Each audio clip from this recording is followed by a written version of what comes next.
व्रत कथा।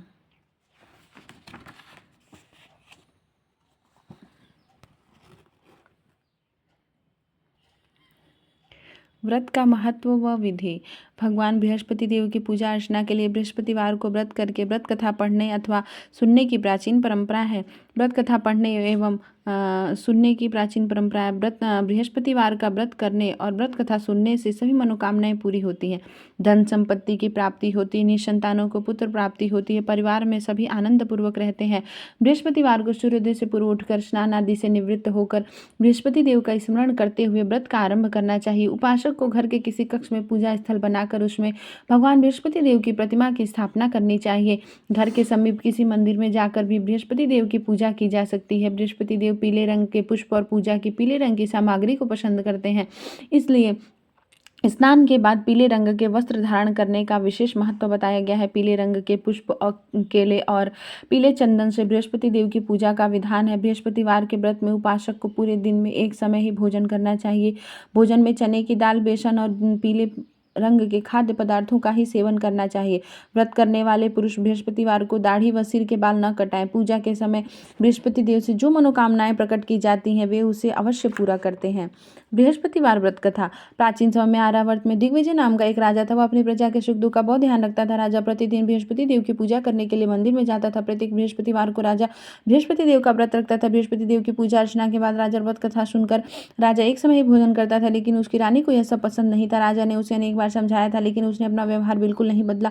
रानी कभी कभी निर्धन को अन्न, वस्त्र आदि का दान न स्वयं करती थी, न राजा को करने देती थी। एक बार जंगल के कुछ हिंसक जानवरों ने नगर में घुसकर निरीह लोगों को मारना शुरू कर दिया। प्रजा के लोगों ने जब राजा दिग्विजय से जंगली जानवरों के उत्पात की शिकायत की तो वो स्वयं उनके शिकार के लिए गया। इधर रानी महल में आनंद से झूला झूल रही थी। उस दिन बृहस्पति देव निर्धन भिक्षुक के रूप में महल के द्वार पर पहुंचे और रानी से भिक्षा मांगी तो वह क्रोध मिश्रित स्वर में बोली, हे भिक्षुक, सुबह से भिक्षा देते देते मैं तो परेशान हो गई हूँ। लोगों को दान देने के लिए तो मेरे पति ही बहुत है। वे हर समय भिक्षुकों को अन्न, वस्त्र तथा धन का दान करते रहते हैं। उनके इस तरह दान देने से तो मैं बहुत तंग आ चुकी हूँ। इससे तो अच्छा है कि सारा धन समाप्त हो जाए ताकि हम प्रतिदिन दान देने के कष्ट से मुक्त होकर चैन की सांस ले सके। रानी की बात सुनकर बृहस्पति देव मन ही मन मुस्कुराते हुए बोले, भगवान तुम्हारी यह मनोकामना अवश्य पूरी करेंगे। तुम इस समस्या से छुटकारा पाना चाहती हो तो बृहस्पतिवार को सुबह सूर्योदय से पूर्व मत उठना। जब सूर्य की तेज धूप तुम्हारे बिस्तर पर पहुंच जाए तभी उठना। फिर सारे महल को गोबर से लीप कर अपने लंबे केसों को अवश्य धोना। राजा से कहना वह भी बृहस्पतिवार को हजामत अवश्य करवाए। राजा को भोजन में मांस मदिरा अवश्य देना। 7 बृहस्पतिवार तक निरंतर ऐसा करने से तुम्हें धन की मुसीबत से अवश्य मुक्ति मिल जाएगी। इतना कहकर भिक्षुक रूपी बृहस्पति देव कुछ दूर चलकर अंतर ध्यान हो गए। रानी अपने पति की दान देने की आदत से बहुत परेशान हो चुकी थी, इसलिए कुछ सोचकर उसने परेशानी से मुक्ति पाने के लिए भिक्षुक की बताई बातों का पालन करने का निश्चय किया। राजा ने रानी को ऐसा न करने के लिए कहा, लेकिन रानी अपनी जिद पर अड़ी रही। उसने राजा को धमकी दी, यदि तुमने मेरे कथा अनुसार काम नहीं किया तो महल छोड़कर चली जाऊंगी। विवश राजा को रानी की बात स्वीकार करनी पड़ी। 3 बृहस्पतिवार तक रानी ने सब कुछ भिक्षु के बताए अनुसार ही किया, लेकिन चौथे बृहस्पतिवार को उसे कुछ करने की जरूरत ही नहीं पड़ी, क्योंकि तीसरे बृहस्पतिवार को ही सारा धन समाप्त हो गया था। राजा का अन्न भंडार खाली हो गया। दूसरों को अन्न वस्त्र दान करने वाला राजा अन्न के अभाव में भूखा मरने लगा। उस समय राजा ने अपनी रानी से कहा, रानी, अब मैं इस नगर में नहीं रह सकता हूँ। यहाँ तो हम किसी से भिक्षा भी नहीं मांग सकते, लोग हमारा कितना अपमान करेंगे। अब मैं परदेश जा रहा हूँ, वहाँ कोई काम धंधा करूँगा जिससे रानी, अब मैं इस नगर में नहीं रह सकता, परदेश जा रहा हूँ, वहाँ कोई काम धंधा करूंगा, शायद हमारा भाग्य बदल जाए। रानी को महल में छोड़कर राजा धन कमाने के लिए परदेश चला गया। वहाँ उसने जंगल से लकड़ी काट कर लाने और नगर में बेचने का कार्य शुरू कर दिया। इधर रानी को कई दिन खाने के लिए कुछ नहीं मिलता। वो अपने अच्छे दिनों को याद करके आंसू बहाती रहती। एक दिन रानी ने भूख से परेशान होकर अपनी दासी से कहा, दासी, समीप के नगर में मेरी बहन रहती है, वह बहुत धनवान है, तुम उसके पास जाकर 5 सेर अनाज मांग कर लाओ। उससे अनाज से कुछ दिन तो हमारा पेट भरेगा, उसके बाद कहीं मेहनत मजदूरी करके काम चलाएंगे। रानी की बात सुनकर दासी चल पड़ी। जब दासी रानी की बहन के पास पहुंची तो वह बृहस्पति देव की पूजा अर्चना कर रही थी। दासी ने 5 सेर अनाज मांगा, लेकिन पूजा में व्यस्त बहन ने उसकी बात पर ध्यान नहीं दिया। दासी कुछ देर वहां बैठकर खाली हाथ महल में लौट आई। उसने रानी से आकर कहा, हे रानी, तुम्हारी बहन बहुत ही अभिमानी है। अधिक धन होने के कारण वह किसी की बात नहीं सुनती। मेरी बात का भी उसने कोई उत्तर नहीं दिया। कोई उत्तर नहीं दिया, बस पूजा पाठ करती रही। आखिर मुझे खाली हाथ ही लौटना पड़ा। रानी ने उदास मन से कहा कि दासी, जब बुरे दिन आते हैं तो कोई सहायता नहीं करता, अपने भी मुंह मोड़ लेते हैं, यह सब हमारे भाग्य का दोष है। उधर पूजा पाठ के बाद रानी की बहन ने जब दासी की ओर देखा तो वह वहां से जा चुकी थी। बहन ने सोचा, अवश्य मेरी बहन पर कोई विपत्ति आ पड़ी है, तभी तो उसने दासी को भेजकर 5 सेर अनाज मंगाया है।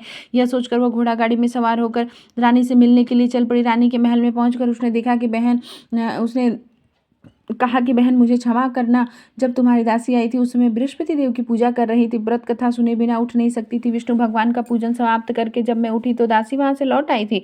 रानी ने बहन को सारी दुख भरी कहानी सुनाकर कहा, मैंने दासी को 5 सेर अनाज लाने के लिए भेजा था। बहन ने रानी की कहानी सुनकर कहा, बहन, मैं बृहस्पतिवार का व्रत करके बृहस्पति देव की पूजा करते हुए सबका कल्याण करते हैं। तुम भी बृहस्पति देव का स्मरण करके अपने महल के किसी कक्ष में जाकर देखो, शायद कहीं अनाज रखा मिल जाए। बहन की बात सुनकर रानी ने मन में सोचा कि उसकी धनवान बहन अवश्य ही उसे उपहास कर रही है, लेकिन भगवान बृहस्पति देव का नाम लेकर जब वह बहन के कक्ष में गई तो सचमुच एक घड़े में अनाज भरा हुआ मिल गया।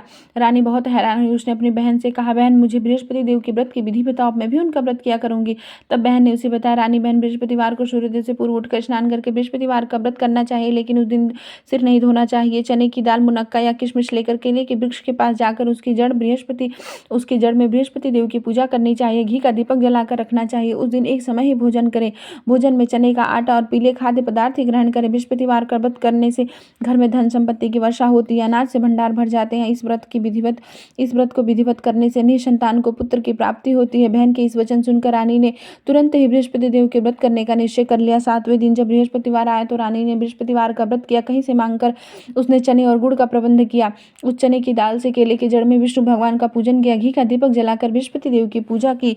रानी भगवान विष्णु के भोग के लिए पीले अन्न का कहीं से प्रबंध नहीं कर सकी, अतः वह मन ही मन परेशान होने लगी। उधर बृहस्पति देव ने रानी के विधिवत व्रत करने के निर्णय से बहुत प्रसन्न हुए, अतः वह अपना रूप परिवर्तित करके 2 थालियों में पीला भोजन लेकर रानी के घर पहुंचकर बोले, हे दासी, मैं तुम्हारी रानी के लिए भोजन लाया हूँ, तुम और दासी दोनों मिलकर भोजन को करना।